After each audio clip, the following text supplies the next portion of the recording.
Good evening, everybody. Welcome to lesson 5. Today, as I was preparing for the class, I was also shopping for health insurance. And I was talking to this health insurance company, and the guy I was talking to, the rep, says, by the way, do you believe in reincarnation? So I said, it's funny, I'm actually going to teach a class tonight on reincarnation. He says, yeah, well, do you believe in it? I said, yeah, I believe in it. Sorry, that was a spoiler alert. So he said, well, I'm sorry, we can't accept you in our health insurance program. I said, why not? He said, you have a pre-existing condition. Javier, you're left. Okay, there we go. Okay, now we're off to a great start, everybody. Here we go. So tonight we are going to talk about reincarnation.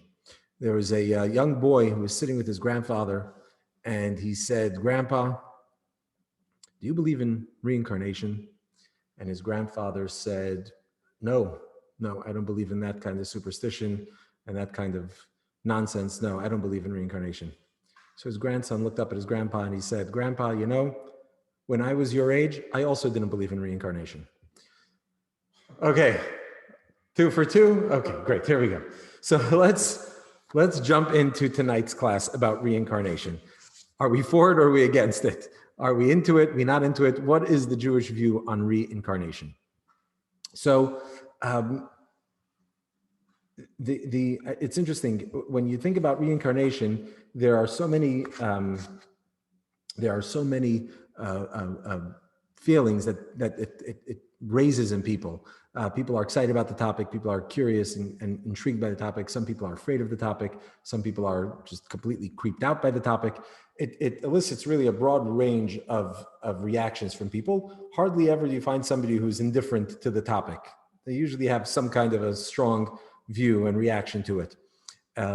Now, it's interesting that there was a Pew Research study done in 2017, so just a couple of years ago, and they found that 33% of the Americans that they had polled believe in reincarnation, which is a very high number, a very high percentage of people believe in reincarnation. What's interesting is that that there are people, even among atheists, there's a good percentage that believe in reincarnation, and so it's something that I think that one might think comes from Eastern faiths and religions, and but it's something certainly that has captured the attention of the Western world and Western thinking and Western minds as well. Tonight's question is, what is the Jewish view on reincarnation? Where does Judaism stand, and what does Judaism have to say? So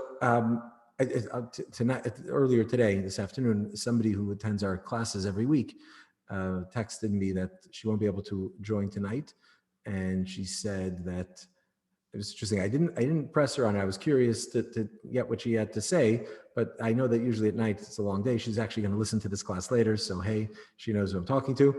But I know that she's tired at the end of a long day. At 8 o'clock at night is a little late, but she said that she's not even going to try tuning in tonight because it's a very heavy topic for her, which I found very interesting. That kind of response. So I think that it's an interesting topic. It's also a little bit of a departure from what we've been talking about, or maybe not a departure. Maybe it's really a combination of the things that we've been talking about, because we focused on death and we focused on afterlife, and reincarnation is sort of brings the two together, right? You got the best of both. It's kind of like the if somebody is somebody that believes in reincarnation but is having a hard time and is thinking about suicide. So suicide really is not an option for somebody who believes in reincarnation, because it's a temporary solution to a permanent problem. See, that was another joke. Okay, there we go. I think I'm pretty much all spent on my jokes for tonight. Now, so let's see, what is the Jewish view on reincarnation? So if you take a look in your textbooks on page 175, exercise 5.1, let's just sort of poll the audience here, and you can maybe put a thumbs up or a thumbs down on your screen, or you can call out whatever you'd like. But let's do a little exercise here, okay? True or false? And actually, really at home, if you're sitting, if you have a pen or a pencil, you can circle your answers here. We're going to revisit this a little bit later as well at the end of the lesson. But let's take a look at this. So number one, belief in reincarnation is basic to Judaism. Is that true or false? Okay, number two. Anybody? Oh, I got a thumbs up. I have a thumbs up. Okay. Number two. In the Jewish view, reincarnation means that a soul that inhabited one body returns to inhabit another. True or false? Okay. Number three, a human soul can be reincarnated in a non-human entity, such as an animal or plant. Okay, we're getting, now it's starting to get more interesting. We're getting different opinions here. Okay. Four, a reincarnated soul does not have its own identity, but shares its identity with someone who lived in a previous lifetime. True or false? I've got some trues and falses. Okay, this is a really diverse group here tonight. That's great. The purpose of, number five, the purpose of doing good in one's current lifetime is to be reincarnated as a person of higher status. True or false?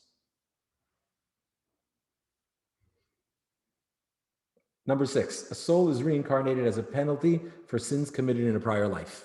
True or false? Seven, most souls today are reincarnations. True or false? Okay, great.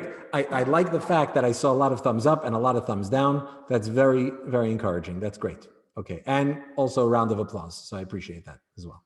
Here we go. So what is the Jewish view? So we can, is Judaism, what was the first question? Belief in reincarnation is based in Judaism. So let me rephrase that question because we're going to revisit that question exactly a little bit later. As you know, never trust a rabbi who asks you questions. They're always traps.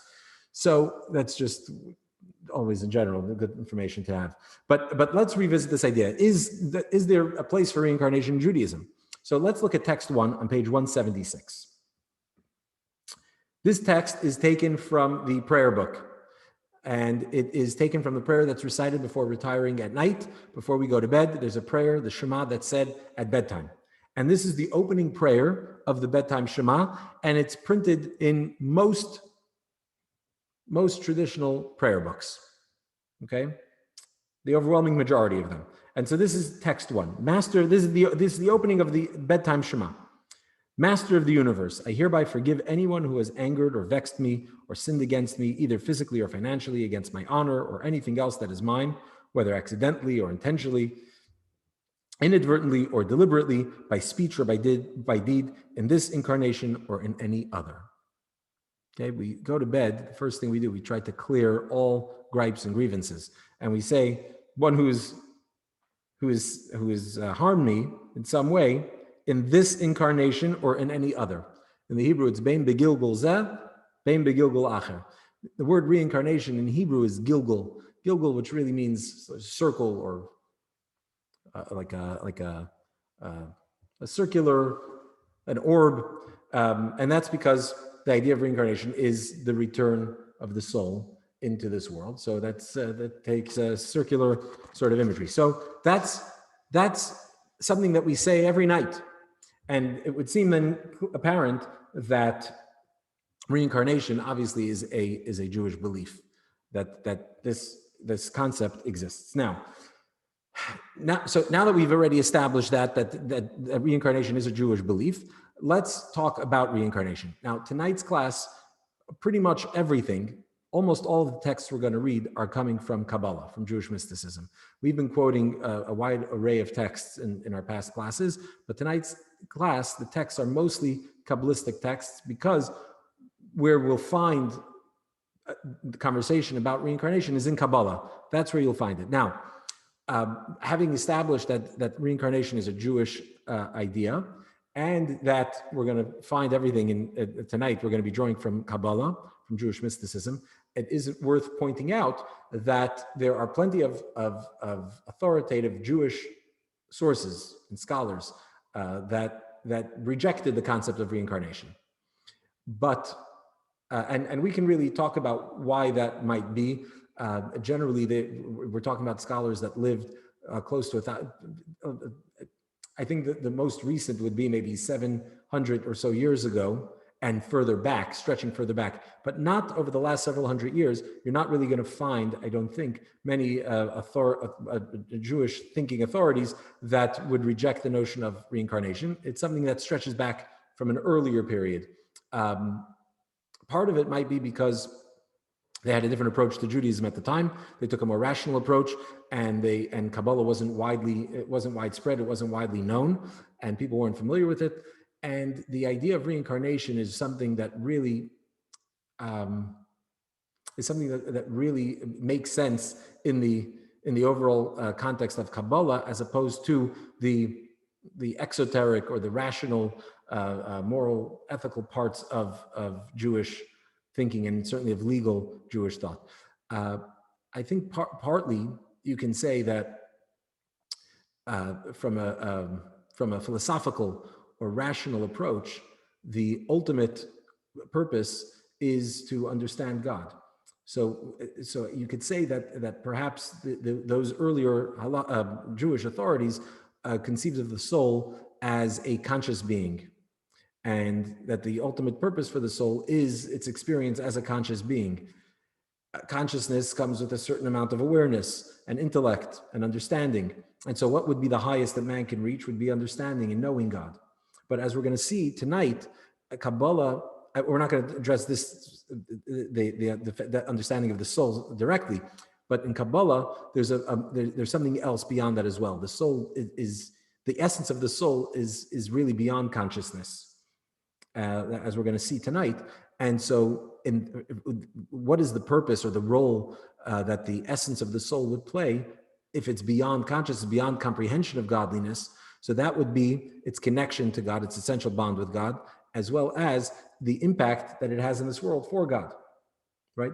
And when we look at the soul, and we look at humanity, really from that lens, suddenly reincarnation, as we'll see soon, it starts to fit in and make more sense here, right? So that's just something to get us started, really, on so a little deeper, and hopefully I didn't confuse you too much. But now let's jump into the topic. But my point is, I didn't want to just jump into it and say, yeah, you're not going to find a Jewish source that rejects reincarnation. But I think that I'm not so sure, based on what I just said, that there really is a debate. I think they were just talking to their time and talking about different elements and different aspects of life and of the soul. And so therefore, coming from sort of a different worldview, it either plays a role or doesn't play a role.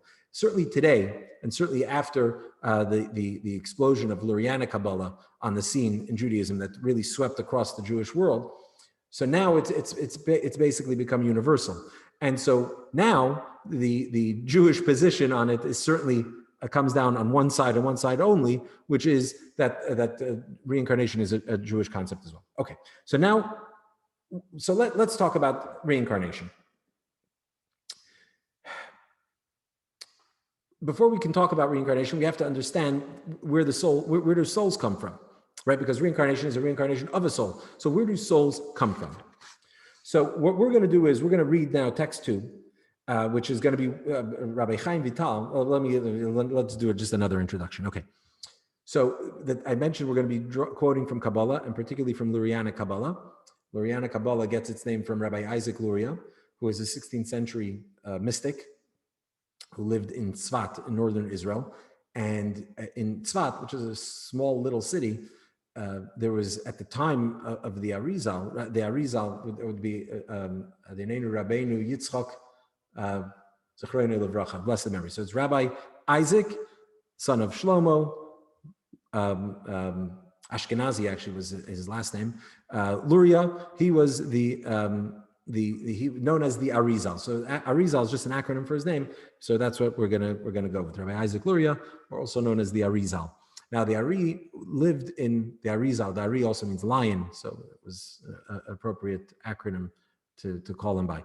Now he lived in a time of really great expansion and dissemination of mystic teachings of Kabbalah.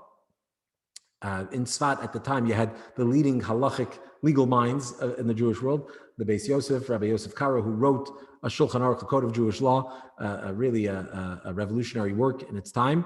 And you had So you had many other scholars. You had a whole bunch of scholars living in Tzfat, in that area. The Ramak, Rabbi Moshe Cordovero, Rabbi Moshe Alshich wrote a very important commentary on the Torah. So others and others as well. But the one who stands out the most, makes really the most important contribution in Kabbalistic teaching that goes to this day, would be Rabbi Isaac Luria. Now, to be fair,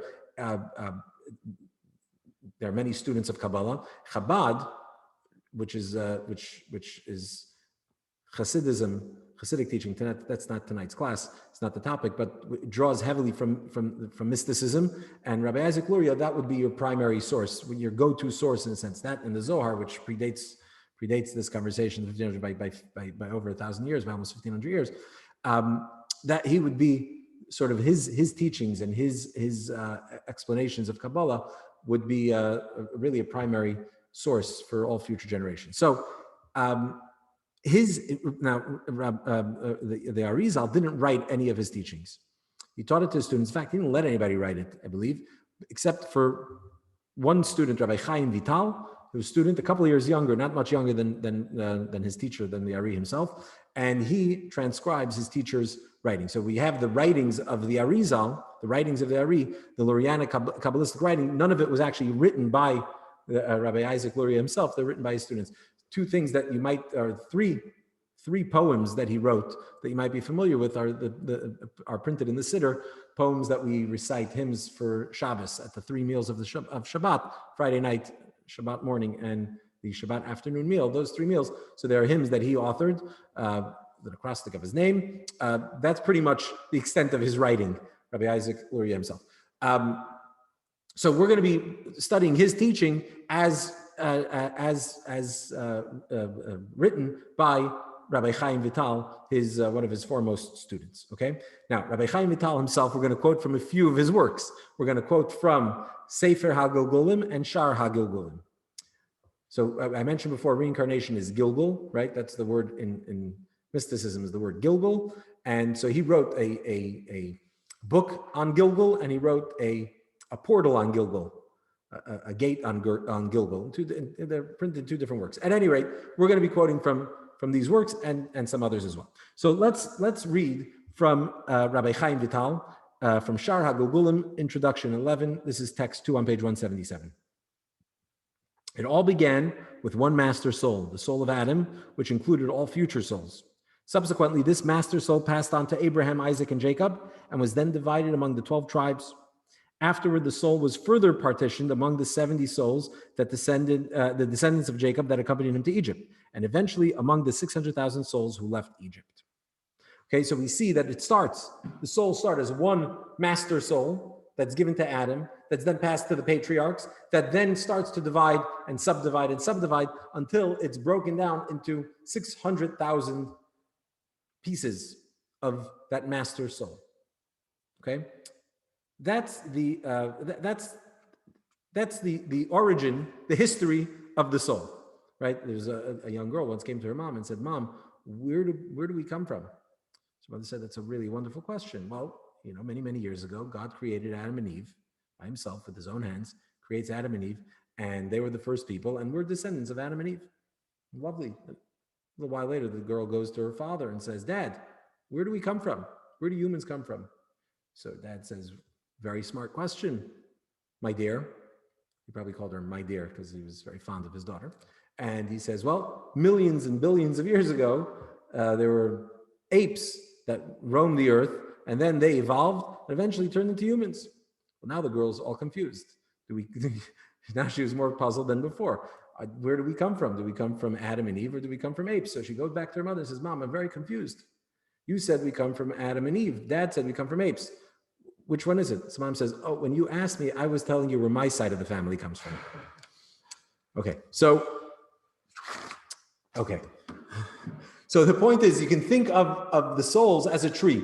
You look at a tree, you see one big tree, and then the tree starts to branch off to many, many branches, all coming from that same trunk, from that same source. They keep branching out and branching out more and more extensions from that same initial tree, which began really as an initial seed, right? Which then turns into a tree that then sprouts into all of these. Okay. Now, so that's the origin of the souls. They start as a master soul that gets broken down into the 600,000 souls, and then it continues to. Now let's continue now with text 3. Okay, again, he says like this: Rabbi Chaim Vital, text 3, page 178. Furthermore, you must know that every person must fulfill all of the 613 mitzvahs. If a soul does not fulfill all 613 in action, speech, and thought, it must be reincarnated until it completes them all. Okay, so here's the problem. Rabbi. Yes, ma'am. Since we don't have the third temple, we won't be able to complete a lot of the mitzvot because a lot of it has to do with having a temple in place.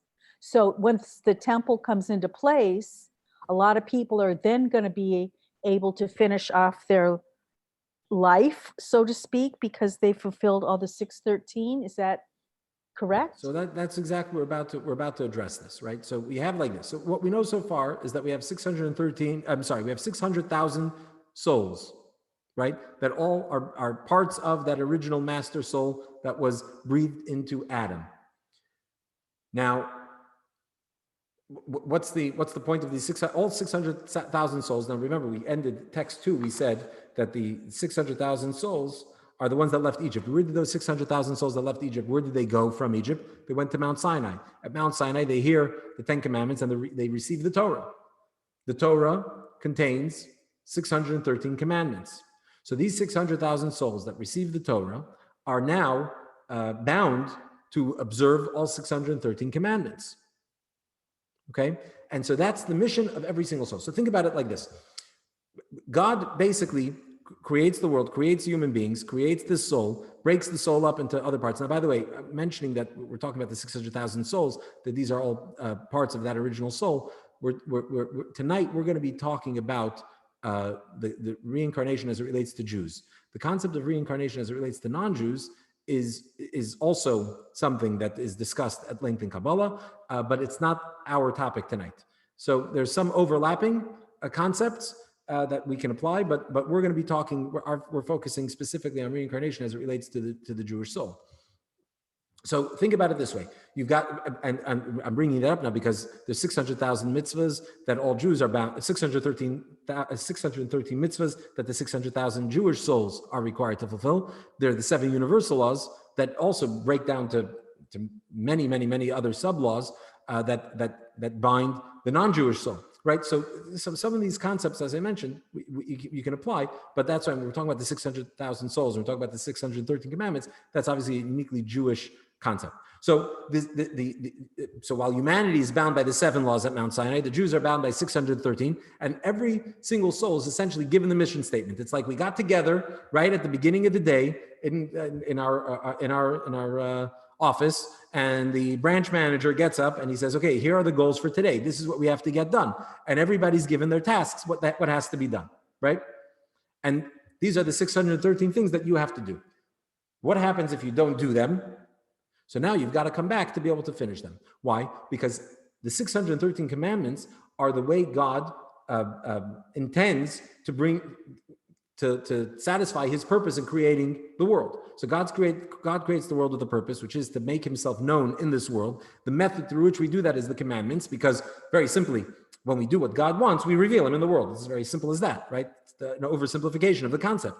And the 613 commandments, which correspond also to 613 limbs of the body, you see there's a relation, there's a connection, means that this idea of fulfilling the purpose of creation is an all-encompassing, all-consuming concept, an idea, right?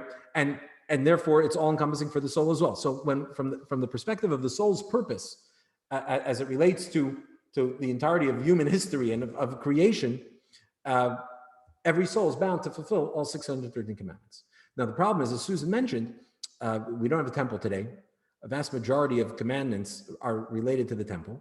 So I don't want to go backwards. I want to go in order. Point is that it's possible that one of these 600,000 souls can live a life and not fulfill all the commandments. So what happens then? It has to come back in another life to be able to fulfill those commandments. Yeah. And it says there were 2 temples, and those were reincarnated souls.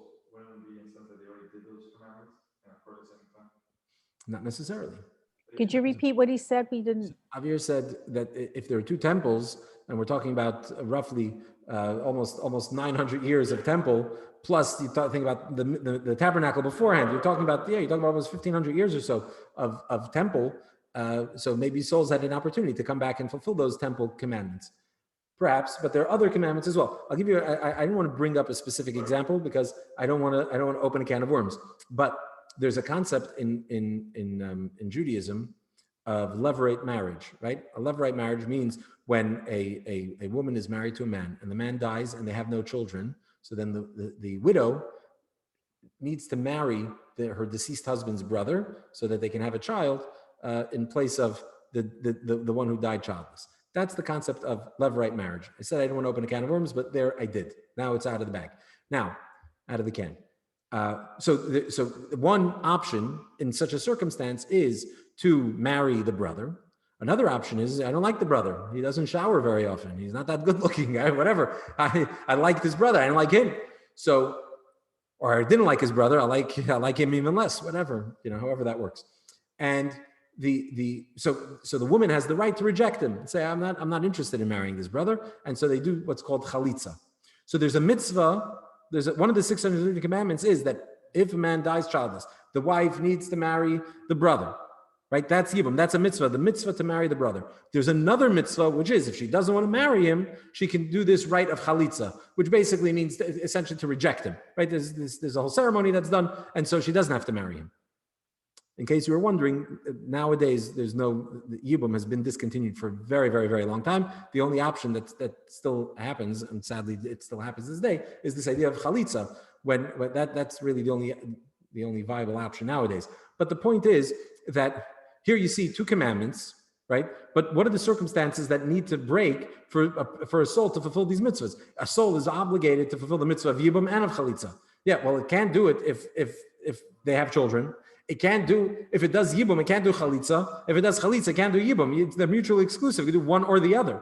So in any given lifetime, you can only really do one of them, if any. And there are many other mitzvahs that are like this. This is just a good example because it's a little weird, but also because you see that it can't, one cancels the other one out, right? If you can do one, then you can't do the other. So it's going to have to come back another life to perform the other. Okay, so the point Rabbi, is... okay. Yeah, go ahead. I'm sorry. I'm sorry, I cut you off on your thought. I'm sorry. No, go ahead. Are you saying that we are all part of the 600,000 souls? Correct. Is that what's going on? That there's the master soul, and then it becomes the fathers, and then it becomes the 600,000, and then it becomes us in this exponential.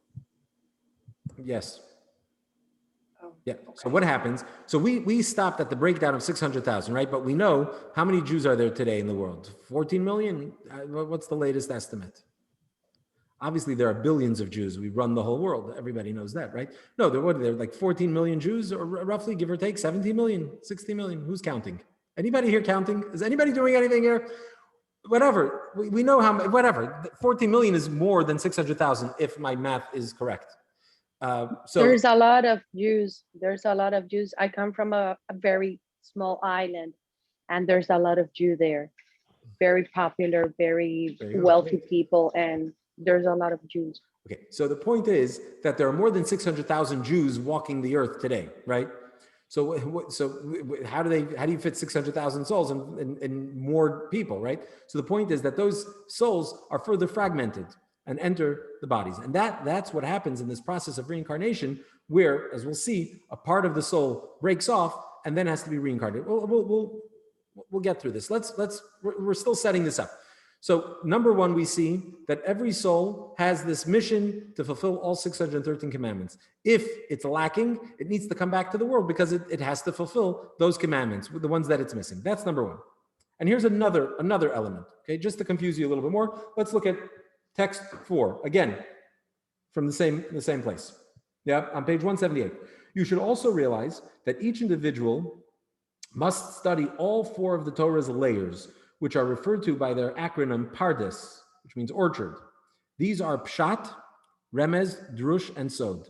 The literal, the allusion, the exegetic, and the mystical. It is necessary for a soul to be reincarnated repeatedly until it completes them all. So every soul needs to study all of the Torah in all of its dimensions, which are generally divided into 4 general dimensions of the literal meaning of the text, the allegorical meaning of the text, the exegetic and legalistic element of the text, as well as the mystical element of the text.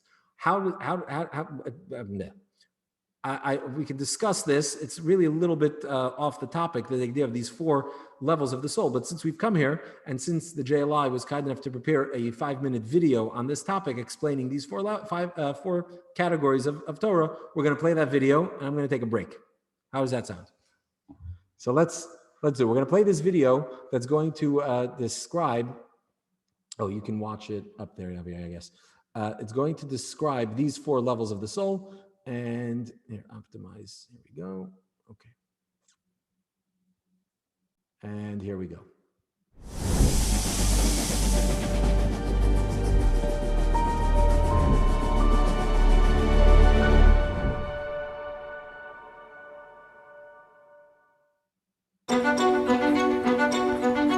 Human authors express themselves in their works, both directly and subtly, sometimes intentionally and always subconsciously. When we read a text, we can choose either to read the lines or to engage in more intricate analysis and read between the lines. The divine author of the Torah did something similar, but to an infinitely greater degree. God expressed himself in the text in multiple ways all at once, directly as well as subtly, with plenty of insinuation and a vast hidden layer of the divine subconscious. And he then instructed us to excavate it all. Jewish tradition separates these layers of understanding into 4 categories. The first is pshat, direct intention, which is derived by examining context and syntax. For example, the Torah begins with the words, Bereshis bara Elokim, es hashemayim, ve'es haaretz. In the beginning, God created the heavens and the earth. On the plainest level of Torah understanding, this is a straightforward statement of what happened at the beginning of time. But the simple meaning is not always easy to clarify. Many biblical commentators, most notably Rabbi Shlomo Yitzhaki, the 11th century French scholar known universally as Rashi, devoted their efforts to clarifying the straightforward meaning of the often mysterious biblical texts. Our second layer of understanding is remez, allusion. This refers to subtle communications that are encoded in the text. They can be uncovered using methods such as the numerical values of the Hebrew letters, the acronyms of words and phrases, or unusually sized letters in the Torah scroll. For example, the Torah's first 2 words, Bereshis bara, in the beginning, God created, carry the numerical value of 1,116. That's the identical value of the phrase Berosh Hashanah Nivra. It was created on Rosh Hashanah. We are thereby informed that Rosh Hashanah is the anniversary of creation. Our third layer of understanding is drush, interpretive. Our sages extrapolate a vast corpus of ideas and instruction from the Torah's text through methods such as textual comparison, sequencing analysis, and homiletical interpretation. For example, from a sequencing perspective, the Torah begins with the wrong beginning. It describes creation, a narrative that is seemingly secondary to the Torah's primary function as a book of guidance that tells us how God expects us to act on a daily basis. The Torah should have dived directly into the nitty-gritty of the laws. On the interpretive level, however, the Torah first describes creation to tackle a major hurdle to Torah observance. The majority of Torah laws rely on the Jewish nation owning and settling the land of Israel. We were instructed to conquer the land and never relinquish our claim of ownership over it. But such a radical claim to a territory is bound to provoke opposition. Who gives us the right to take possession of a land and claim it as our eternal heritage? The Torah, therefore, begins with creation, clarifying that God is the creator of all territories, and he has the right to permanently bequeath a specific parcel to a particular people. It then records the history of God doing precisely that with the Jewish people. With this switch in sequence, the Torah supplies the Jews with the response God expects them to provide all who accuse them of land theft and occupation. The fourth layer of understanding is sod, hidden meaning. This refers to the deeply mystical messages that float behind every phrase and letter in the Torah. For example, the word Bereshis can be split perfectly into two words, bara, shis, meaning He created six. God first formed the six emotive divine attributes, from chesed, kindness, through yesod, attachment, as described in Jewish mysticism. God then used these six attributes to create the actual universe. So there you have a sampling of the four layers of understanding that can be found in the Torah's very first words. Beyond this, a vast ocean of knowledge is contained in these same words. And beyond that stretches the infinite vastness of wisdom contained in the rest of the Torah's close to 80,000 words. Okay. That was lovely. And really an important little video that gives us broader or deeper insight and appreciation to the four levels and layers of Torah. But we brought that because, as we mentioned, Rabbi Chaim Vital tells us that every soul is required to study all of the Torah and all of its layers, all of its dimensions. Rarely will you find a person that masters all of these dimensions in one lifetime. And furthermore, there's something more to it, which is every person has their unique place in the Torah as well. So take a look at text 5a from Ethics of Our Fathers, and this is a statement we say right at the beginning of the morning service every day, which is, "May it be your will, our God and God of our fathers, that the holy temple be rebuilt speedily in our days, and grant us our portion in your Torah." What does that mean, to grant us your portion, our portion in your Torah? What does that mean? So let's take a look at text 5b from the Rebbe. He says like this: as explained in numerous sources, the soul of each Jew has a specific segment of the Torah with which it is particularly associated. This explains the phrasing of our sage's statement, "Grant us our portion in your Torah." Our portion implies that each of us has a unique portion within the Torah. This concept is further expressed in our sage's statement that there are novel Torah concepts that an accomplished student of the Torah is destined to introduce. In other words, the entire universe anticipates the birth of this particular diligent student, awaiting the moment that the student uncovers this specific concept within the Torah. For this concept is this student's portion in the Torah. There's a statement in the Talmud that one who has a headache should study Torah. And there's an obvious question that's asked, is that many have tried and many have failed.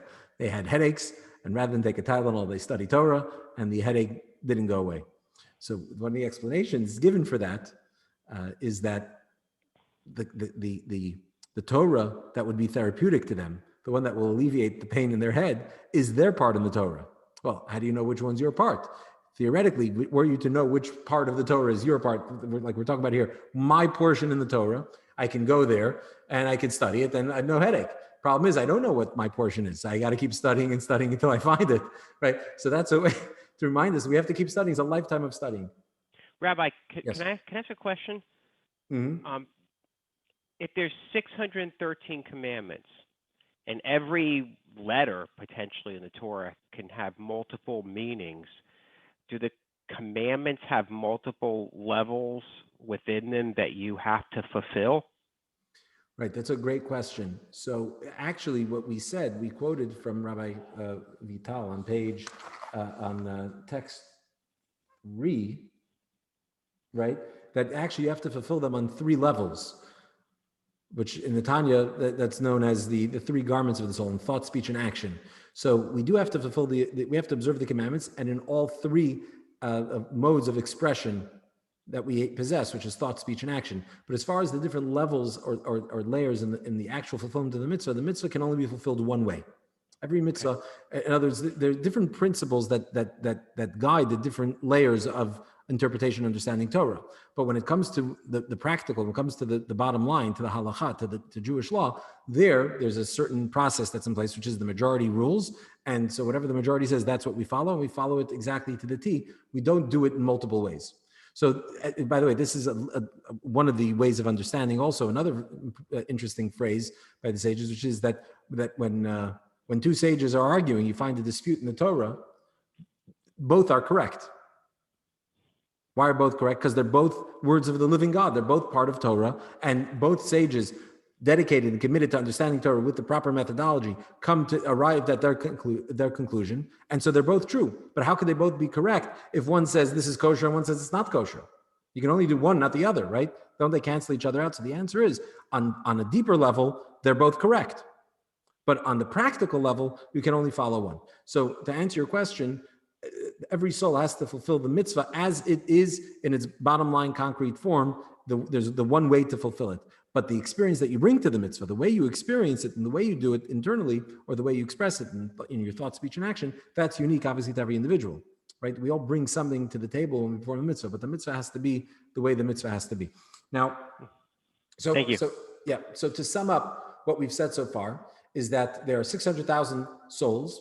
These 600,000 souls all have to fulfill all 613 commandments. They also have to study all of the Torah, the entirety of the Torah, as well as find their own unique spot in the Torah, make their own contribution to Torah scholarship, right? Which means that we don't have as much free time as we thought.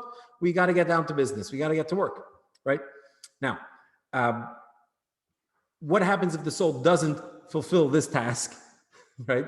Piece of cake, do all the mitzvahs, study all of the Torah, innovate in Torah, yeah, no big deal. What happens if a soul fails to do all this in one lifetime? The soul has to then come back to make up what's still lacking, what's missing. And that is next part now that we have to go to.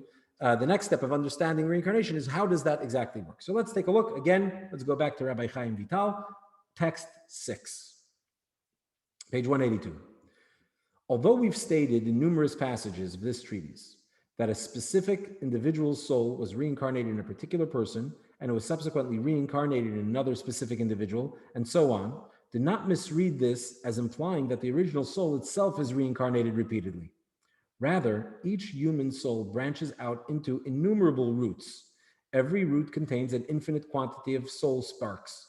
With each subsequent reincarnation, a number of these sparks are rectified and they ascend to enjoy the rewards of heaven and dwell in the particular strata of Gan Eden that are appropriate for them. However, those soul sparks that were not rectified are reincarnated to provide further opportunity for rectification. So what happens?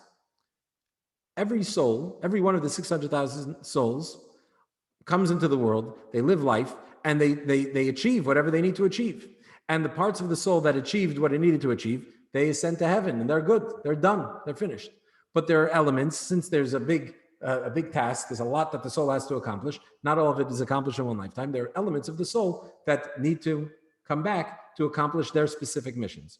And what he's saying here is something very interesting. This is a uniquely, I think, Jewish conception of reincarnation.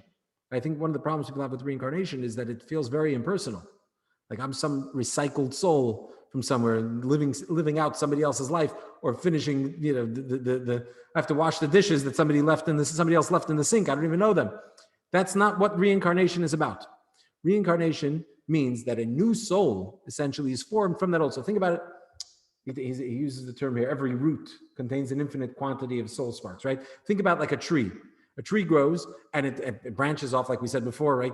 Many branches, all coming from the same root. And then a fruit grows on the tree. And then that fruit comes off the tree, and that fruit has seeds. And then you take that seed and you plant a new tree. Well, that tree is coming from the original tree. But would you say that the new tree is the original tree? It's not the original tree. It's its own tree, right? I remember seeing recently, not so recently already, it's a couple of years back, that they've mapped the genetic code of the woolly mammoth. And it's very exciting, the thought that they can bring it back from extinction, which is wonderful. But the cells that they were able to be able to map that genetic code, break that code, that cell from that woolly mammoth that lived trillions of years ago, whenever it lived, I don't know. Is that the same woolly mammoth? No, it's a new one. that comes from that cell, right? Every cell of ours, it contains all of our DNA, and you can recreate something entirely new from its original source, and it's an entirely new thing. I think that this might have bearing on halacha today in with modern advancement, where they take cells from an animal and they can create burgers from a cell in a petri dish, right? So there's a big question today: is that burger that was created in a lab, created in a petri dish, is it meat? Can you eat it with milk? It's a big question. It's a good question. But so that's the question. It's made up of that original DNA, right? That's what it's coming from. But is it an entirely new entity or not? But the point is that's another talk for another time. The point is that every soul that's reincarnated, it's an element of the soul that is sort of broken off, that contains the entire essence of the soul. Then it comes back. I want to go back to something I said earlier, right in the beginning, when I was talking about the distinction between the earlier Jewish scholars that sort of rejected the notion of reincarnation versus the more accepted now position that is really articulated in Kabbalah. And we're talking about sort of the difference between the different perspective on understanding the nature of the soul and its place in creation. Right? So where the rational approach, or the philosophical approach, is that the soul is a conscious being. I mentioned that the Kabbalists see the soul as more than just consciousness. The soul is beyond consciousness as well. The essence of the soul is not a conscious being. It's a part of God from above. But consciousness is an extension that comes from that essence. And so when you're breaking off a part of the soul from its essence, you can have the entire soul there, and at the same time, it's an entirely new being. So it's from the original place, but it's entirely new. Or maybe put in other terms, I think what gives people pause when they think about reincarnation and recycling souls, we're not recycling consciousness, right? That's not what's being recycled. What's being recycled, and we'll get to that a little bit later in the class, a little bit more about this topic actually, but this is just for some clarity purposes. Essentially, it's a new soul. It's a whole new being, right? So even though its essence is from that root soul, which is one of the 600,000 souls, which is from that master soul from Adam, all from that soul, but its consciousness is entirely new. It's fresh, right? So you're not a recycled being that was coming back to finish somebody else's job. Okay. Are you saying that for example, my soul, part of it is up with God, and then the other part of it is down here where I'm learning my lessons and doing whatever I'm supposed to do? Is that what you're saying? So that's a good question. Well, I think we talked at least about 3 levels of the soul, right? There are 5 levels of the soul. Most of them are not in the body, right? It's only the lowest levels of the lower 3. The higher 2 are not invested in the body, and the lower 3 are in various degrees, right? The intelligence, the emotion, and the action, and are invested in the body, animate the body. So they're all connected. They're all that one soul. When we're talking about a reincarnated soul, we're not talking about a fragment of a soul that's now a fragment of your soul. It's the entirety of your soul, from its essence that remains above all the way down here. And by the way, I think that this notion of how there's a part of our soul here, there's a part of our soul that always remains in heaven, and yet when we fulfill a mitzvah, when we observe a commandment, or when we study Torah, that impacts not just the soul down here, but the soul as it is in its essence above. So we could see sort of how even in reincarnation, you talk about a new being that comes from that original source, but there is sort of that connection. There is a link to its original source, and there's this rectification process that's happening that completes the mission of that root soul. Yep, is that making sense? Hopefully. Okay, so what happens? So the soul do you have a question? Another question? So the soul comes into this world. It has to fulfill all the commandments. We've already established that a soul is not going to fulfill all the commandments in its lifetime. Much of it is not even possible. So for instance, what we talked about at the beginning, all these mitzvahs, the commandments that relate to the temple, we don't have a temple today. So the majority of commandments we can't even fulfill today. They're not even an option for us in this lifetime, right? Furthermore, there are other mitzvahs that apply to certain circumstances in life that are beyond our control. Others apply to certain people, and we don't determine what kind of people we are, right? So there's certain mitzvahs that apply to a Kohen, certain mitzvahs that apply to a Levite or to an Israelite, and it's not the same. So if you're a Kohen, you get mitzvahs that you can do, and other mitzvahs you might not be able to do. Whereas an Israelite would have mitzvahs they can do that a Kohen can't do. And it's no fault of their own. There's nothing wrong with them, but they'll never be able to fulfill that mitzvah during their lifetime, right? So those parts of the soul that need to fulfill those mitzvahs are going to have to come back. So the only solution, I'm going to go on another little digression for a second. I'll hold my thought for a second. So there's one option, which is when we have to fulfill a positive commandment and we don't do it, the soul has to be reincarnated so that it can experience that and fulfill that commandment. What about negative commandments? Of the 613, we've got 248 positive and we've got 365 negative. So what about the negative commandments? So if a person violates a commandment, well, remember last week we talked about the person who lives in this world. What is hell all about? Hell is the dry cleaners. Hell allows us to purge the soul of the sin, of the stain of the sin. It cleanses the soul, right? So there's the stain that's left from sin. Well, you can purge that in hell. And we know that sin is not permanent, right? Good deeds are eternal. Sin is not eternal. It has an expiration date with repentance, with purgatory, with that. So that's not permanent. So soul doesn't, let's say a soul violates a commandment. So if it violates the commandment, it comes up to the soul person passes away. Does the person have to be reincarnated for committing sins during their lifetime? So here the answer is yes and no. It depends. If their transgression was minimal and they did a proper repentance, then the fires of hell clean out whatever stain is left, and the soul can then pass on to paradise. It doesn't have to come back down to not do it. But if it was so pervasive, the soul just kept repeating that same sin, then it can quite possibly come down and be reincarnated in order to live a life and avoid that sin and not commit that sin another time. Okay, so it's possible for negative commands. And I was going to just go on a little digression.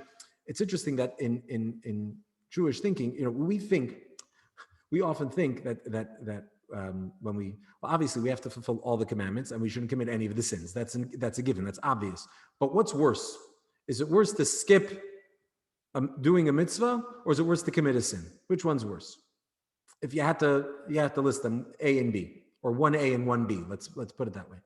So many people would say committing a sin is much worse than not observing a mitzvah. I didn't do a mitzvah. I just didn't do anything. I missed an opportunity. Okay, but to commit a sin that's degrading, that lowers the person, so on, and there's absolutely truth to that. But there's, in a sense, not fulfilling a mitzvah when you have an opportunity to do it is in some way worse even than committing a sin. You can commit a sin and you always have the opportunity to repent afterwards, right? If you miss that opportunity, a little grilling in hell, and then you chill in paradise. You get rid of it. As I mentioned, sin is fleeting, it's temporary.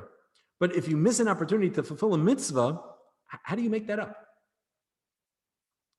I have an opportunity to do a mitzvah today, on Tuesday, February 23rd, and I squandered that opportunity. The opportunity to do that mitzvah again on Tuesday, February 23rd, 2021 is never coming back. It's gone. I can never do that. And so the only really, or the main solution for that, the only rectification of that is you got to come back down to be able to fulfill that mitzvah. Okay, so that's just a little something to think about. So this is the idea of how reincarnation works and what role it plays, right? What's the purpose of reincarnation, and how this is not really a contradiction to what we talked about last week about hell, and hell being a process through which the soul is cleansed, because the soul can be cleansed on the one hand, then it passes on to heaven. But if it's lacking something, hell can't help, can't make up, can't fill in those gaps. The soul needs to be reincarnated. And if the fires of hell are not intense enough because the amount of sin was just so great, then the soul again would have to be reincarnated to be able to clean that up. Okay. And as far as the individual, again, the individual that is a reincarnated soul, he's not inheriting somebody else's consciousness and somebody else's life that he's going to be living. He's not living like sort of with that dual a sort of awareness of his own self, or maybe not his own self-awareness, but somebody else. No, it's a completely new and fresh start for that soul. Okay. Another interesting form of reincarnation is called ibur. Ibur, which would mean pregnancy. So reincarnation, what we just talked about, is when a soul breaks off the part that still has unfinished business, that then comes down into a body, and it's the soul that's in the body, that it's the full-fledged soul of the individual living their life. What's impregnation of a soul? So here we have text 7a, page 183. Another type of reincarnation. The concept of Gilgul, reincarnation, is that a soul requiring further rectification enters the body of a child as it emerges from its mother's womb to serve as the newborn soul. It is no permission to leave that individual until the person's destined day of death, right? That's the reincarnation we've been talking about. But by contrast, the concept of Ibur, which is soul impregnation, is that a soul enters an adult body that is already inhabited by a soul. The person's primary soul received at birth. In this case, the individual is merely impregnated with a guest soul in addition to harboring a primary soul. The individual then carries the extra soul much as a woman carries a child in her womb. So a woman that is, I see nice reactions. You came to tonight's class thinking what? It was all going to be peaches and cream? Yeah, you didn't think it was going to, what? You didn't think we were going to end up here? Come on now. Come on, guys. Stick with me here, people. So a woman who's pregnant with a child, it's funny, there's a question even what the legal status of a woman is when she's pregnant. Is she one person, or is she 1.5 people? Or is she 2 people? How many people is she? It's one person carrying another person inside of them, right? Is the fetus an independent being inside of them? It can be confusing. But the point is that a pregnancy means that it's a person that has another person inside of them. So what is Ibur? Ibur is the form of reincarnation where a person with their soul living their life has another soul impregnated in them. Why is it called Ibur impregnation? Because it's not the soul that is now invested in the person. It's not the soul that is the soul that the person is born with, right? The soul of life that the person is born with. It's a separate soul, just hanging out inside the person. By the way, this is not to be confused with the concept of dibuk. I don't know if you've heard of that. Dibuk, which is when a person is possessed by a spirit. That's another topic for another time. This is not the same thing. A dibuk is when there's souls that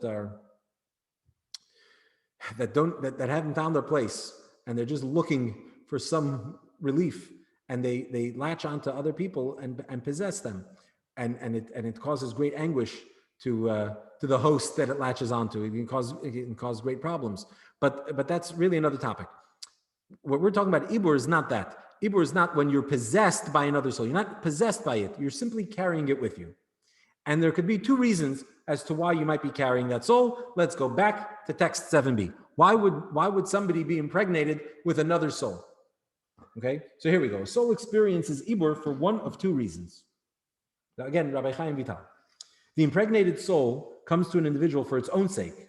In its previous life, it failed to perform a particular mitzvah and was therefore left lacking. This was the kind of mitzvah that was impossible to perform under the conditions of that lifetime, such as the mitzvah of Yibum, Chalitza, and the like. Right now we know what Yibum and Chalitza and the like are, right? It is therefore not well, we didn't talk about what the like was, but we talked about Yibum and Chalitza.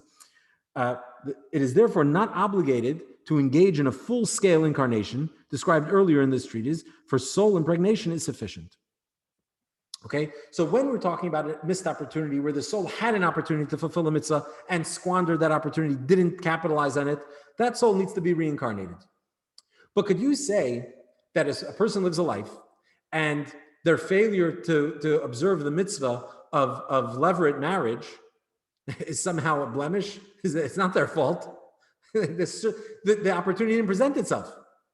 Since the opportunity didn't present itself, we're not going to cause that soul to be reincarnated, to live a whole new life, just to be able to fulfill that mitzvah. Because the soul, it was out of its hands. It didn't play a role in whether it didn't have a say in whether it can fulfill that mitzvah or not. And so therefore, for that soul, it has a fast track option, which is it's sitting in heaven, and suddenly you see somebody's about to perform chalitza. So that soul is sent right down, it's impregnated in the person, and it sort of assists or just goes along for the ride of that rite. And after that, that soul now is fully rectified and can go up to where rectified souls go. Make sense? So that's one option, where we don't burden the soul with a full-fledged reincarnation because for no fault of its own. But when that opportunity presents itself already down here, that soul is sent down, it experiences that, and then it can move on. That's one reason. So that's the reason he mentions here, the reason number one, which is for the soul's own sake. Which soul? The impregnated one, the one that is already in heaven, that now is impregnated in another person. But there's another reason why a soul might be impregnated in another person. That is, B, the impregnated soul comes solely to assist an individual, to bring a person additional merit, or to guide an individual in matters of Torah and mitzvahs. In this case, the impregnated soul lacks nothing for itself. So sometimes you just get an extra boost from some perfect soul that comes down and impregnates itself inside of you, and that gives you that extra boost, that extra energy, and allows you to experience whatever it is that you're going through in a more intense and more elevated way. So here, Ibur is not for the soul that's being implanted, that's being impregnated, but it's for the person that it's being impregnated in. So that makes it less spooky, right? We're not talking about, God forbid, being possessed and something that's harmful. It's either for the benefit of the soul that's impregnated, or it's for the benefit of the one who is carrying and hosting that soul, to the host soul. Okay.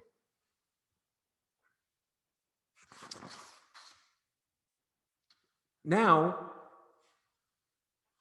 there were once two friends, and they made a pact between themselves. They said, look, nobody knows what's going on the other side. So here's the deal. Whoever dies first has to come back to the other one and tell him what life is like on the other side. What's going on the other side of death. Fine, they make this deal. That's what's going to happen. And sure enough, Yankel dies before his friend Beryl. Everybody's very sad. And a little while later, Yankel visits Beryl in a dream, because a friend's a friend, a word is a word, and he's died, and he's got to come back to communicate with him. So Beryl is having a dream. Yankel comes to his dream, and he says, Yankel, what's going on the other side? He says, oh, you're kidding me. I eat what I want, when I want, how I want. I look up, I sleep when I want. I look up, I see meadows and just green just all around me. So Beryl says, Yankel, heaven sounds amazing. So Yankel says, heaven? I'm a cow in Montana. Okay, so segue to the next form of reincarnation. Here we go. Can a person be reincarnated into an animal? Yes or no? I think that was one of our original questions, right? Yeah, I'm just getting head nods. Okay, let's look at text 8. Text 8, page 185. When a human soul comes to the world and becomes soiled by sin in the process, it reincarnates in another body to rectify itself. That second life is its first reincarnation. If it fails to rectify itself during that lifetime, it may return in a second reincarnation. If it again fails to find rectification, it may endure a third reincarnation. After that, however, it is no longer provided opportunities for rectification via reincarnation. Okay, so what does that mean? The Jewish notion of reincarnation is that it's not an unlimited process. The soul, according to Rabbi Chaim Vital, there are actually other sources, opinions that offer maybe other times, other amounts of times, but here, at least according to text 8, and really according to all of, regardless of the specifics of the opinion, but the point is that there's a limited amount of reincarnation that a soul will go through. After 3 times, according to this text, it's done. It's done. So what happens if a soul is given 3 chances to get it right, and it fails all 3 times? We're talking about a real shlemazel soul. What happens then? So let's look at text 9. Behold, God does all these twice or thrice with man. Right? This is a verse from Job, which is the source text that tells us that reincarnation happens 3 times, that you get 3 shots at it. The limitation of twice or thrice applies with man, meaning that a human soul is not subsequently reincarnated in a human body. Rather, it is forced to wander the planet until it is reincarnated in an inanimate, vegetative, or animal entity. Then, after it has done its penance, there is hope for its future, for God's endless mercies extend to all of his creations. Okay, so a soul that doesn't get it right all the way through all these times, that soul might find itself in anything else that exists in this world. And why does it end up in anything else? Not the same way it would end up reincarnated as a human being, because as a human being, the soul comes back. Now, so here's a human soul cannot be the soul of an animal. It's a human soul. Humans have one type of soul. Animals have another type of soul. Vegetables have another type of soul. Stones, everything in the world has a soul. We say in davening, chapter 150 of Psalms, Kol HaNeshama, everything that has a soul praises God. What's everything that has a soul mean? Means everything. Literally everything. And everything that exists has a soul. It's the spark of energy that animates it, that brings it into existence, the divine energy. So everything has a soul, but humans have human souls, animals have animal souls, and vegetables have vegetable souls. And so a human soul can't be reincarnated into an animal. It doesn't fit. It doesn't fit. Think about trying to, when you're crossbreeding species, yeah, it doesn't work. Can't work. So a human being, when we're talking about reincarnation, human beings can be reincarnated only as human beings. But what happens once that's done, and the soul is still lacking some kind of rectification? So then in certain circumstances, it's reincarnated in other things, but not the way it's reincarnated in a person. An example of this would be, imagine our human souls are in our bodies. And so therefore, when our soul's in our body functions beautifully, flawlessly, perfectly, exactly as it was intended. Now, imagine though, you were stuffed into a duffel bag. I used to, when I was on campus, so people used to ask me, how do you get college students? How do you get them to come to a Shabbos dinner, to a Torah class? College students, how do you get them? So I would say, we tie them up and we stick them in a duffel bag. That's the way you do it. It's the only way, right? So picture yourself in a duffel bag, yeah?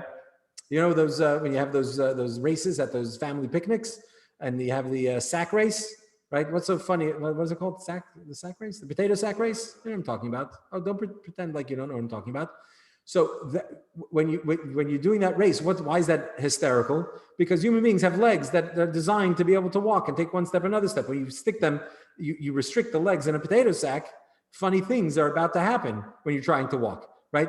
And funny for people observing, but not for the person in the sack. It's very frustrating, it's humiliating, and it's very difficult to move the way you want to move, because your body's not designed to walk in a potato sack. It's designed to walk outside of a potato sack. So think about it like that. When a human soul ends up in an animal, it's not the animating life force of that animal. It's simply stuck, trapped, and imprisoned in that animal. What's the point of that? It's a form of rectification, a form of penance for the soul to be able to ultimately reach its final destination. So that is the idea of reincarnation as it relates to being reincarnated into something other than a human being. Okay, hopefully that was clear. Now, I kept mentioning that we're talking about when we're talking about reincarnation, every individual, even if you're reincarnated, is distinct, is unique, has their own personality, their own life, their own experience, right? So what about those past lives? What about, the soul it's part of the soul that you might have inside of you is part of a bigger journey. It's lived here before, it's been here before, it's experienced things before. In fact, it's because of its experiences and what it did or did not do in past lives that it's down here in your body now. So what's the relationship between the soul and past lives? Let's take a look at text 10. This is from the Ramak, Rabbi Moshe Cordovero. He's also the same group of mystics in Tzfat. He was really at some point kind of was the teacher of Rabbi Isaac Lurie of the Arizal, who really kind of took his place as the leading teacher of Kabbalah when Rabbi Moshe Cordovero passed away. So let's take a look here. Text 10. It is impossible to deduce or intuit whether one possesses a reincarnated soul or not, unless one is the recipient of a mystical communication in this regard. You may wonder, how then will we know the purpose for which we enter this world, which mitzvah we must scrupulously perform, or which transgression we must especially avoid? The answers are naturally ingrained in us. We experience natural affinity and longing to perform a certain mitzvah, when that mitzvah is critical to our present incarnation. Or our inclination strives especially hard to entice us to commit a particular sin, for it is the very same sin in which we blundered during our previous life. Okay, so there were two statements here. This is really the second statement. It's the second half here that I want to focus on, which is, but it's set up by the first. The first statement is that we don't know. We have no idea of our past incarnations. Those experiences do not inform us in any kind of conscious way. Is it possible? Yes. How is it possible? Says Rabbi Cordovero. He says, if it's communicated to you from above, it has to be communicated to you. It's not something that you will know on your own. It's not something you can intuit on your own. There are some people, very great people, very sensitive people, that get these messages or these ideas communicated to them. But for most of us, the vast overwhelming majority of us, that's not the case. Now, it's interesting. There are books in Kabbalah and books of Jewish scholarship that talk about reincarnation and the reincarnated souls. We're running a little late, so I don't know if we can get into it, but I don't want to get into it now, but fascinating. There's an entire book that discusses, lists all these people that lived before and who they were reincarnations of, and you'll find teachings and literature. It's littered with these ideas of who's a reincarnation of who and why and when, and different life patterns that were repeated because of it was rectifying something from a past life. And you have sages throughout the generations that identified, said this one. So Cain and Abel, for instance, right? I said I'm not going to get into it, but I'm veering there very carefully. Cain and Abel, they had an experience we know about that plays out very clearly in the beginning of the Bible, in the beginning of Genesis, right, where Cain kills Abel, and then they get reincarnated later. It's fascinating. So we know about these stories and the reincarnation and how these things come to, let's go there. Fine. Well, we'll just do Cain and Abel, okay? Cain and Abel, it says like this, that let me ask you a basic question before we get to that. In Genesis, we talk about Adam and Eve, and then they had Cain and Abel, right? How did anybody else happen? Or let me ask you that. We know that eventually they had a third son, Seth. But how did Cain have children? We read later about Cain's children. Where did his children come from? Who did he marry? Right? So Jewish teaching fills in the gaps, right? We're just talking about Cain and Abel in the Bible, but they were each born with twins. So Cain is born with a twin sister who he marries, and Abel is actually born with two. Abel is a triplet, and he's born with two sisters. Cain is jealous of Abel. Cain is the older one. The older one should have more sisters, not the younger one. He should be the triplet, and the younger one should be the twin. So he's mad at him for that. And he wants the second twin. He wants to marry Abel's second sister. Now, just interesting that we all come from these incestuous relationships. There's a reference to that even when the Torah forbids incest. It makes a reference to how we all initially came from there. But that's really another topic. So Cain wants to take Abel's sister. Furthermore, Cain is a farmer and Abel is a shepherd, right? And Cain doesn't like Abel, the highfalutin shepherd. He says, the land is all mine. I own all of it. I'm the farmer. It's all my land, and you can't have any of it. You can't allow your sheep to pasture. Your flock can't pasture in my land. And so he doesn't allow him to utilize the land. And then ultimately we know Cain kills Abel, right? Fast forward a couple of years, and Cain is reincarnated as Jethro, and Abel is reincarnated as Moses.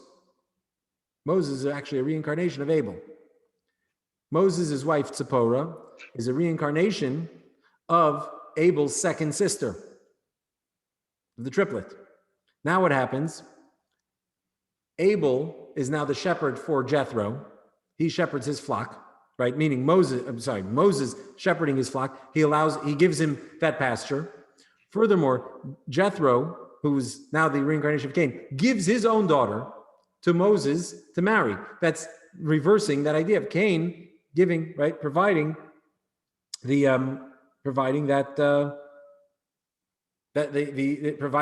sister. And finally, what's Moses doing with Jethro in the first place? How did Moses end up by Jethro in Midian? He was running for his life from Pharaoh. And so Moses is saved from death by Jethro. So you see how everything is sort of rectified and reversed, right? That makes sense? But I mean, there's more to it as well. There's also a reincarnation of Cain in the Egyptian that Moshe kills, that Moses kills. Are you familiar with that story? There again, it's Hevel exacting that, sort of bringing that full circle. Zipporah, once we're on the subject, Zipporah, Moses' wife, where was she when the Jewish people leave Egypt? She was in Midian. Moses goes back himself to Egypt. So she misses the events of the splitting of the sea. We just read about this recently. A couple of weeks ago, we read the Torah portion of Jethro, where Jethro arrives in the desert with Zipporah, with Moses' wife. They were coming from Midian. So they missed all the fun. They missed all the action. So Zipporah, the reincarnation of Abel's triplet, she missed the singing of God's praises at the splitting of the sea. So what happened? She's reincarnated as Devorah, as Deborah, the prophetess who sings God's praises after the Jewish people's victory over Sisera. So what happens? Zipporah missed out on the singing and the splitting of the sea, so she's the one who's singing God's praises in the song of Devorah, right? That's just the sampling of it. But the point is, we see, how do we know this? We couldn't figure it out on our own. Then suddenly these life stories and patterns start to make sense. But these are things that are transmitted to us and revealed to us by way of Kabbalah, by people that have that kind of insight. Anyway. So does that mean that we are recycled, so to speak, or reincarnated within the same family groups? No, not at all. Not only that, we have no connection to our past consciousness. Imagine if we see things play themselves. We'll clarify this in a moment, but imagine if we came back into the world in this lifetime knowing all our past grievances. We wouldn't survive. We'd be at each other's throats from the get-go, right? If we were carrying all that trauma with us in a knowable kind of a way.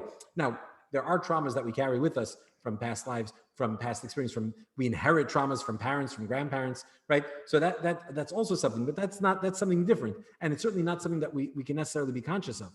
And also, oftentimes when we're tormented by these traumas, it's often because they're not our traumas. So it's the exact opposite of reincarnation.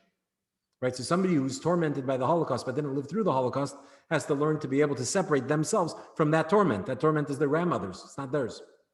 And that allows, so they don't relive it or don't solve that problem. They simply have to disassociate from that because it's not their story. Reincarnation, on the other hand, is your story. And you're bound to be put in the circumstance we're going to see in a moment where you're going to have the opportunity to make things right.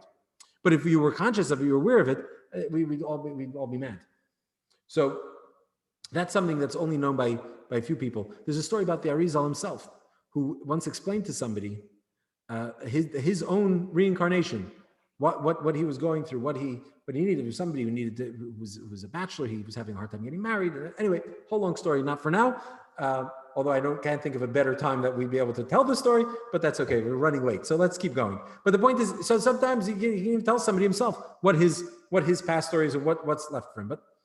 But the point is, our souls, as we read here, the second part of this text, the second part of text 10 here, is that since our soul is reincarnated and it's coming down with a specific mission, so if I don't know what my mission is, how am I going to get to fulfill it? If there's a specific reason I'm here and I don't know what that reason is, so who's to say that I'm not going to screw up again? How am I going to, right? I might never miss an opportunity to miss an opportunity.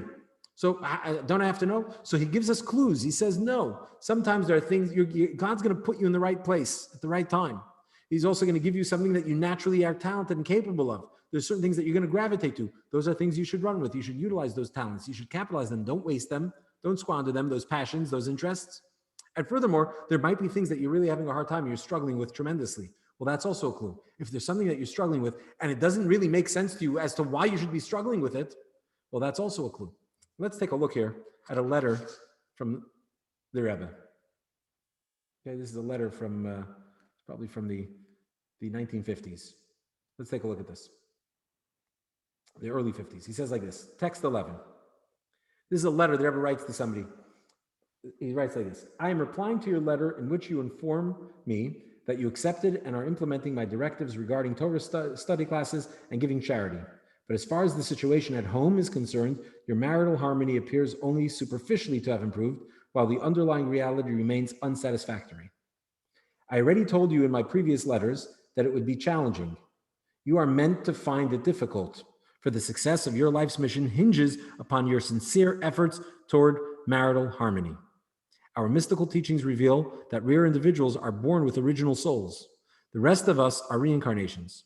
We return to complete the fulfillment of the mitzvahs that we missed in previous lifetimes. Certainly, we're obligated in all of the mitzvahs in every lifetime, right? That's an important point, by the way, that we have to convey tonight. But the specific mitzvahs we omitted in earlier incarnations are critical to the rectification of our souls and the rectification of this world. Again, right? You see also this is really a great summary of what we've been saying so far, right? It's the idea of what we have to do, and it's a rectification of the soul and of the world. Remember, we frame reincarnation, this whole idea of perfecting the world and the purpose of creation, so it fits in nice and snugly here. Now he says like this, using the evil inclination as a guide, we can identify the mitzvahs that determine the outcome of our life's mission. Our inclination opposes the mitzvahs that we finalized in previous lifetimes, but only to the degree necessary to create free choice between good and evil. By contrast, it unleashes a fierce storm of opposition with countless hurdles and challenges when we approach a mitzvah that we failed to fulfill in previous incarnations. Therefore, your many hurdles to marital harmony reveal its indispensability to your rectification. Do whatever it takes to achieve harmony. So he says, what is he saying here? We have free will. Therefore, we have an evil inclination that tempts us to sin. But the evil inclination doesn't really care much because your soul is reincarnated and has already done all these things. It doesn't need any of this for its rectification, and maybe even for the rectification of the world. It doesn't. So the evil inclination goes through the motions just so you have free will. Hopefully, you don't listen to the evil inclination. You freely choose not to listen to it. But when there's something that you need to correct, there's something that you need to complete. There's the rectification of this soul and of this vast eternal divine plan hinges on your doing a certain thing. Here the inclination pulls out all the stops. Here he fights like crazy. This is not just about making sure we have a balance of good and evil so we have free choice. No. Here he puts up a fierce battle. And so we have to look, we say, I can be smart, I become smarter from my enemies. If we can look at our enemy, the evil inclination, our adversary, and see where he's fighting us tremendously, where we're so challenged, that gives us a clue into what we need to be doing. So the Rebbe says to this guy, you're having marital problems. Your marriage is a wreck. That's a sign that that's what you need to be working on. It's hard for you, marriage. You got to work as hard as you can. This is not a secondary. This is not just something to dismiss. This is a sign. This is something that's very important for you to deal with. I think this might relate a little bit. I don't know exactly if it relates, but it just reminded me of a story. There's a chassid who was really sort of very pessimistic. He was a big pessimist. He was a hypochondriac. He was a well-known chassid. I didn't know him personally, but I certainly knew him and his aura and his energy. But he was always sick, and he was always dying. He was a very pessimistic guy, and he had a close relationship with the Rebbe. That he would constantly be writing to the Rebbe and asking for blessings for this, that, and the other. And the Rebbe would always tell him in their correspondence to be positive, to be happy, right? To be more confident. Anyway, it was a losing battle, right? Finally, one day, the guy, and I happened to see, they wrote a book after this man passed away a couple of years ago. So they wrote a book, and they shared a lot of his correspondence with the Rebbe, very personal letters that he wrote. And one of them, he writes to the Rebbe that the Rebbe keeps telling me that I need to be positive, and I should stop being so pessimistic and stop being so depressed. And I'm trying. This is going on for years and years. I'm not succeeding. So I'm asking the Rebbe, this holy, great tzaddik, to just remove this depression from me. Just lift this cloud off of me. So the Rebbe responded and said that a challenge like this is a challenge that's given to you from heaven. And if it's a challenge that's given you from heaven, you can't have it removed from you from somebody else. This is part of your life's mission. This is something you're struggling with, true. But part of what you're here to do is to overcome this. That's your mission. For me to, which is interesting, it's almost like the Rebbe is sort of acknowledging that it's possible for a cloud to be lifted off of somebody by somebody else, but that's neither here nor there. The point he's making is that that's not the proper course of action, because your soul is here. That's why I say maybe this we can understand it based on what we're saying here. I don't know exactly this interpretation of what the Rebbe was saying, but certainly it could be a way of understanding it, which is your soul is here to overcome this. For somebody else to remove it from you, then you've forfeited the whole purpose of why you're here. You've squandered the opportunity again, not just taken away from you. So the challenging things in life, these challenges are things that give us clues that these are things that we need to be able to overcome. Okay, text 12. Text 12, page 190. We're going to run overtime a little bit, I see. We're going to run overtime. Here we go, text 12. From the moment that God instructed our forefather Abraham, go from your land, following which it is stated, Abraham kept traveling further southward. The mystical process of the rectification of divine sparks was launched. See, now almost an hour and a half into the class, we can read this mystical Hasidic text and you understand exactly what it says here, right? About this idea of the rectification of divine sparks was launched. What does that mean? Now we know. Subsequently, by decree of divine providence, individuals travel to the locations in which the divine sparks that these specific individuals must rectify await their redemption. Saintly individuals with spiritual vision perceive the locations in which their divine sparks await their engagement, and they take the initiative to journey to those locations. The rest of us are left in the hands of the primary cause behind all causes and the ultimate reason behind all reasons.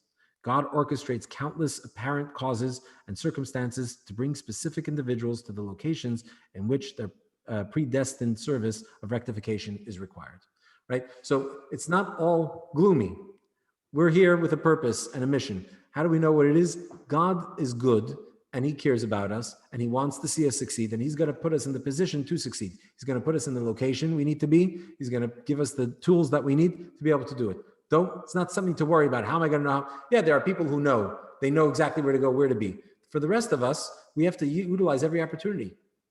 Every opportunity is an opportunity to be able to maybe elevate. You see, here also we see this idea, the dual idea, and the role that reincarnation plays in perfecting and elevating the world as well as the individual.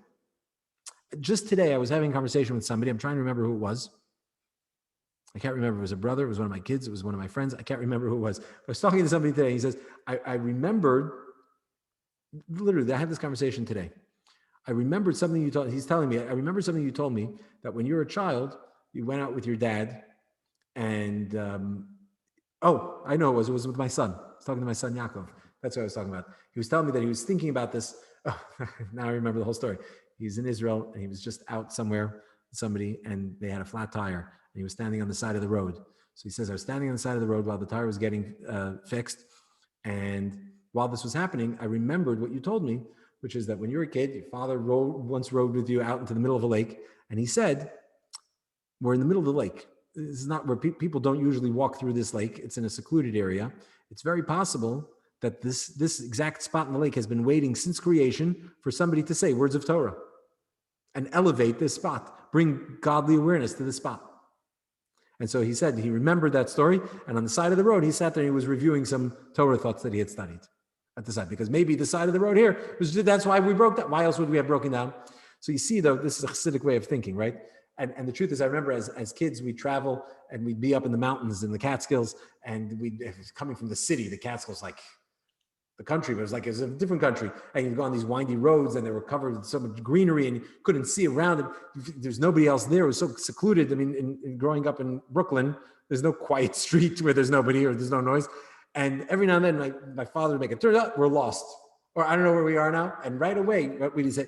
Well, if we're lost, obviously there's a reason. It must be that this area, which clearly, now mind you, it was a paved road, but whatever, it's laying here since creation. Nobody's ever been here before to say words of Torah. And we would sit in the car together, all the kids, we'd recite verses of Torah by heart in that spot. Because why else would we have gotten lost on this godforsaken road in the middle of nowhere, right? This is the way we were trained to think. And this is a very healthy way of thinking, right? So God, we don't have to stress. God is going to put us in the spot that we need to be. He's going to put us in the place we need to be able to achieve what it is that we need to achieve. But what we could do rather than stress over it or wonder about it or worry about it is look at every experience in life as that potential, as that possible opportunity. Why is something happening to me? Something maybe is frustrating me. Why am I stuck here? Why did I miss my flight? Why is this happening? Why is that happening? Why am I reacting the way I'm reacting? It's an opportunity for growth. It's an opportunity to use this as something positive. So maybe something that's triggering me, maybe this is the reason I'm here, is to not be triggered by this and to handle it with more grace or something to that effect. And if we can bring that to every moment, right, that would be really meaningful living.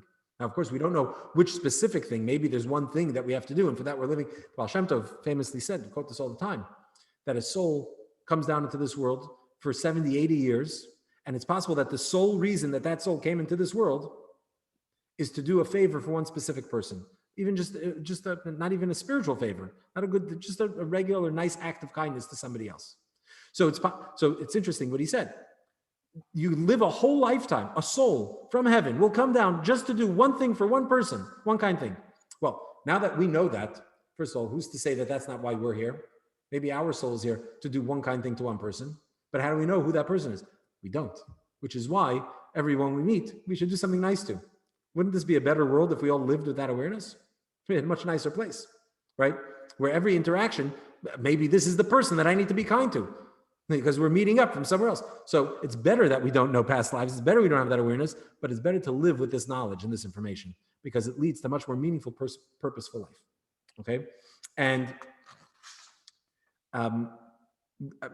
if would we like to just review those 7 questions we asked in the beginning and see how we understand them now, or are we good? Because I don't want to hold you guys much longer, and I want to finish with one final text. But this idea of purposeful living, that's really, I think, the important takeaway from this whole talk of reincarnation, right? What the purpose of it is, what the reason for it is, and therefore how that translates into daily life for us. Okay, so let's take a look here at, let's revisit these 7 questions, okay, that we asked. So we asked number 1, belief in reincarnation is basic to Judaism. So we said, it's not really, to call it a basic principle in Judaism is maybe not exactly accurate, right? We said there's certainly opinions, authoritative Jewish positions, which reject reincarnation. Even though today that would be the standard default Jewish position, and to reject it today would be to take the position on the losing side of an argument, of a debate in how Judaism regards this. But notwithstanding that, to say that it's a core principle of Judaism is not. So if you believe it, you don't believe it, it's not one of the pillars of Jewish belief that is a core basic principle, but it's certainly a Jewish concept. 2, in the Jewish view, reincarnation means that a soul that inhabited one body returns to inhabit another body. Yeah, so what did we say? True or false? So the answer is kind of true and false, right? True. It's true. Well, yeah, I mean, true and false, because the soul, because this question is really phrased in a way that's more like along the lines of, I think, other faiths' conception of reincarnation, which is that it's the soul is recycled again and comes back into the body. That whole soul again returns as it was, but that's not really the case. It's a fragment of the soul, a part of the soul that comes, but really with its own consciousness. And so it's true and false, I suppose. That the way that, at least the way that question was worded. Question number 3 we asked was, a human soul can be reincarnated in non-human entities such as an animal or plant. Yes, is this true or false? So we said true, just not reincarnated the way it would be reincarnated in a human, right? So really, I don't know. I'm not comfortable using the word reincarnation here as well, because it's really, the word doesn't really express what it is. It's not reincarnated, but it can be trapped, right, or banished, let's say, to another life form for a period of time. Okay, and again, it's not reincarnated; it doesn't become the soul of that thing, right? It's sort of just imprisoned there for a little bit. 4, a reincarnated soul does not have its own identity, but shares its identity with someone who lived in a previous lifetime. True or false? So now we know that's false, right? The soul doesn't.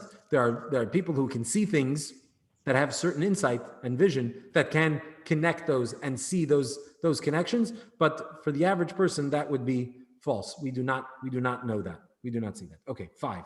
The purpose of doing good in one's current lifetime is to be reincarnated as a person of higher status in a future reincarnation. That's obviously false. That's not true. That's another common reincarnation belief in other faiths, but that's not a Jewish position. That's not at all what it's about. Okay. 6, soul is reincarnated as a penalty for sins committed in a prior life. I'm hearing myself again suddenly. Oh, it's just that one time. Okay. So what is that? That's maybe you can call it a penalty, maybe not. It's a little bit better, as we discussed last week in talking about hell, to refer to it as a process of graduation, of rehabilitation, of the soul being able to reach its fulfillment. So maybe a better way to phrase it. And finally, number 7, most souls today are reincarnations. That is correct. pretty much all souls today, they're the rear soul that is a new soul. All souls today virtually are reincarnated souls. Okay, let's finish. It's 9:37. Let's finish with one text. The majority of people here I see are, yeah, let's finish with one final text there, okay? Text 14. Now everybody's still on. Here we go. Text 14, page 194. Jewish women and girls play an essential role in the highly critical mission of bringing about the true and complete redemption. The women played an indispensable role in our exodus from Egypt. Indeed, our sages state that our ancestors were redeemed from Egypt in the merit of the deeds of the righteous women. As we have discussed repeatedly, they fulfill this role in each subsequent generation. This is especially true for our present time, for we are the reincarnation of the generation that left Egypt. Okay, so this is a quote from a talk of the Rebbe, but this last point here is a statement by the Arizal that the last generation of exile is a reincarnation of the souls that left Egypt. So the Rebbe says that it's true in every generation that women play an active role or the leading role in this process of redemption. It's especially true in our generation when the women today are reincarnations of the women from that generation that left Egypt. Indeed, we can clearly observe that Jewish women and girls are naturally predisposed far more readily than the menfolk to the idea of immediately leaving the exile. Less effort is required to convince them that we must leave this exile already than is required to inspire the men.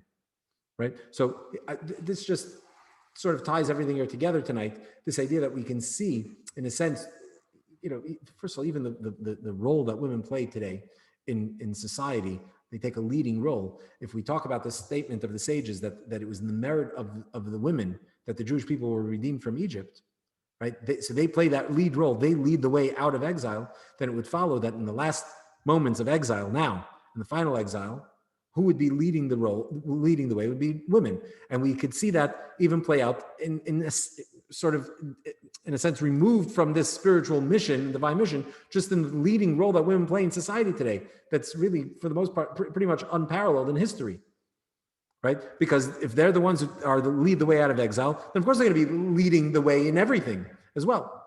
And furthermore, putting it back into the Jewish and redemption and exile sort of a paradigm, women don't need to be convinced that life could be better and that we need to dedicate ourselves and be better, and really that the world will be a better place.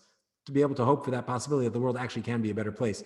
That's something that the Rebbe says in his observation is more readily apparent, and something that is easier for women to feel and to sense than for men, which just reiterates this point that we've been making tonight in relation to reincarnation, that since they're the reincarnated souls today of the women who led the way out of Egypt, so it would follow that would be the case, that the way it's playing out today as well. So that sort of ties it all together and allows us to end on this positive note that just as we've been studying till now, and tonight in particular about reincarnation being playing a critical role in the perfection of the world, the purpose for which God creates the world, the perfection of the soul, ultimately our job here is to make this world that better place and to bring about that redemption.